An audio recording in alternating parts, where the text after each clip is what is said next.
नकारात्मक विचार और जीवन का परिवर्तन, एक आत्मिक दृष्टिकोण। मनुष्य का जीवन विचारों का प्रतिबिंब है। जैसा हम सोचते हैं वैसा ही हमारा जीवन बनता है।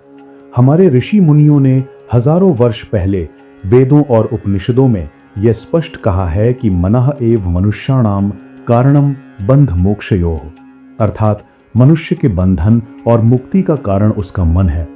अगर मन नकारात्मक विचारों से भरा हो तो जीवन दुखमय बन जाता है, और यदि मन सकारात्मक विचारों से जुड़ जाए तो वही जीवन आनंदमय हो जाता है। आज की दुनिया में हम सब तेजी से भाग रहे हैं। प्रतियोगिता, तनाव, असुरक्षा और भविष्य की चिंता ने हमें भीतर से खोखला कर दिया है। मोबाइल स्क्रीन पर आती खबरें, सोशल मीडिया पर तुलना, नौकरी का दबाव और रिश्तों में खींचतान, इन सब ने हमारे भीतर नकारात्मक विचारों की जड़ें गहरी कर दी हैं। कई लोग सुबह उठते ही फोन खोलकर दूसरों की सफलताओं से अपनी असफलता मापने लगते हैं।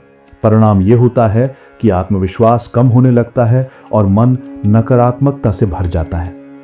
हिंदू धर्म हमें सिखाता है कि विचारों की शक्ति अपार है। भगवान श्री कृष्ण ने गीता में कहा है कि उद्धरेदात्मनाम आत्मनम नात्मनाम वसादयेत, अर्थात मनुष्य को अपने विचारों से स्वयं को ऊपर उठाना चाहिए, न कि नीचे गिराना। इसका अर्थ यह हुआ कि यदि हम नकारात्मक विचारों के गुलाम बन गए तो जीवन संघर्षमय और दुखदायी होगा, लेकिन यदि हम अपने विचारों पर नियंत्रण कर लें तो जीवन उत्थान की ओर बढ़ेगा। नकारात्मक विचारों की सबसे बड़ी समस्या यह है कि वो धीरे धीरे आदत बन जाते हैं। पहले एक असफलता होती है, फिर हम उसे याद करके अपने ऊपर ठप्पा लगा देते हैं कि मैं किसी काम का नहीं हूं। उसके बाद मन हर परिस्थिति में वही सोचने लगता है। ये आदत हमें अंधकार में ढकेल देती है। आजकल मानसिक तनाव और डिप्रेशन के मामलों में वृद्धि का एक बड़ा कारण यही है कि लोग अपने नकारात्मक विचारों को सच मान बैठते हैं। हमें यह समझना होगा कि नकारात्मक विचार कोई सत्य नहीं है, वे सिर्फ एक मानसिक स्थिति है। जैसे आकाश में बादल आते हैं और चले जाते हैं, वैसे ही नकारात्मक विचार भी आते हैं और यदि हम उन्हें पकड़कर ना बैठें तो चले जाते हैं। लेकिन हम क्या करते हैं? हम उन विचारों को पकड़कर बैठ जाते हैं, बार बार सोचते हैं और उनका बोझ बढ़ाते हैं।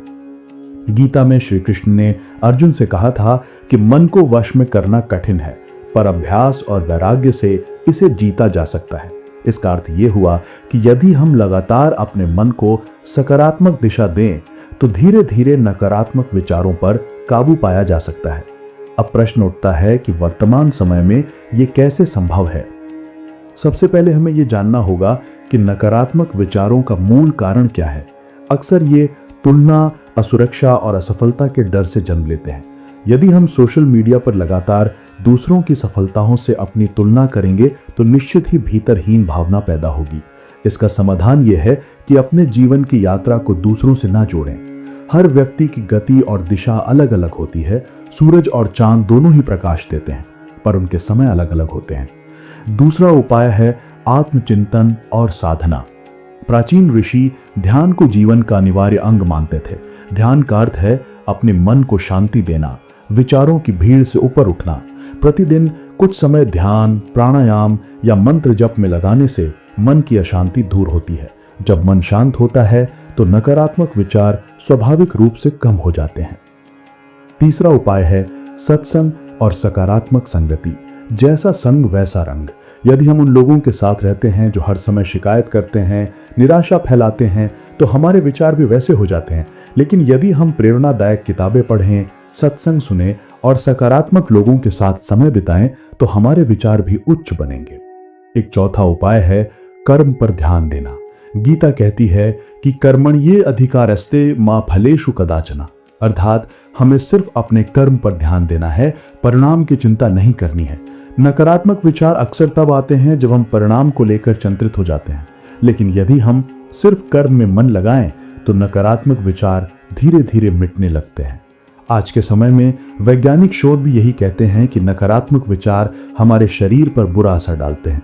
तनाव से प्रतिरोधक क्षमता घटती है, नींद खराब होती है और कई बीमारियां जन्म लेती हैं। वहीं सकारात्मक विचार शरीर में ऊर्जा भरते हैं, आत्मविश्वास बढ़ाते हैं और जीवन में नई दिशा देते हैं। हिंदू दर्शन कहता है कि मनुष्य वही बनता है जो वह सोचता है। यदि हम बार बार ये सोचते हैं कि मैं असफल हूं, तो वास्तव में असफलता ही हमारी ओर आकर्षित होगी।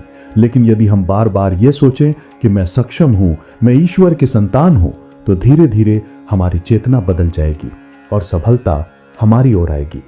अब समय आ गया है कि हम नकारात्मक विचारों को पहचानें और उनसे मुक्त होने की दिशा में कदम बढ़ाएं। ये यात्रा आसान नहीं होगी, क्योंकि मन हमेशा पुरानी आदतों की ओर भागता है, लेकिन अभ्यास और धैर्य से ये संभव है। अंत में यही कहूंगा कि जीवन समुद्र की तरह है। कभी लहरें शांत रहती हैं, कभी तूफान उठता है, परंतु नाविक वही सफल होता है जो अपने पतवार को मजबूती से थामे रहता है। उसी तरह नकारात्मक विचार जीवन की लहरें हैं। यदि हम अपने मन को स्थिर और सकारात्मक बनाए रखें, तो कोई भी लहर हमें डुबो नहीं सकते। तो आइए आज से संकल्प लें कि हम नकारात्मक विचारों के शिकार नहीं बनेंगे। हम अपने विचारों को साधेंगे, साधना करेंगे, सकारात्मक संगति अपनाएंगे और अपने कर्म पर ध्यान देंगे। यही जीवन की सच्ची दिशा है और यही हिंदू धर्म का सार है।